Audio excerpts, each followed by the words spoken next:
रस्त्यावर झाडू मारणारी आशा खंडारा 2021मध्ये उपजिल्हा अधिकारी बनून बरीच चर्चेत आली.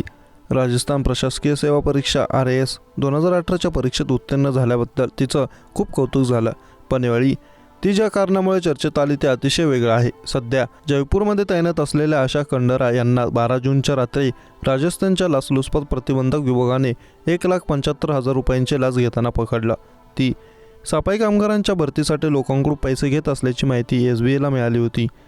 रिपोर्टनुसार आशा खंडारा 1997मध्ये 12वी उत्तीर्ण झाल्या होत्या. यानंतर त्यांनी आपलं शिक्षण सोडलं. त्यानंतर वडिलांच्या सांगण्यावरून 2013मध्ये पुन्हा अभ्यास सुरू केला आणि BA केलं. यानंतर 2018मध्ये RAS 2018 फॉर्म भरला. आशा RAS 2018च्या प्रिलियम्स, मेन आणि मुलाखतीसाठी गेल्या. मात्र निकालासाठी 2 वर्ष वाट पाहावी लागली. यामुळे कुटुंबाला मदत करण्यासाठी त्यांनी जोधपूर महापालिकेत स्वच्छता कर्मचारी पदासाठी अर्ज केला. यावर पदावर निवड झाली. सतत 2 वर्ष ती काम करत राहिली. RASचा निकाल फेब्रुवारी 2021मध्ये आला, ज्यामध्ये त्यांची उपजिल्हा अधिकारी पदासाठी निवड झाली.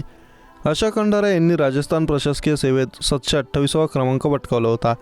BBCला दिलेल्या मुलाखतीत आशा खंडारा यांनी सांगितलं होतं की तिचे वडील Rajendra Khandara fertilizer corporation of इंडियामध्ये अकाउंट ऑफिसर होते आणि तिची आई घराची काळजी घेत असे. मात्र संयुक्त कुटुंब आणि सामाजिक दबावामुळे 12वी नंतर तिचं लग्न झालं. मात्र वयाच्या 32व्या वर्षी घटस्फोटही झाला. त्यावेळी ती 2 मुलांची आई होती.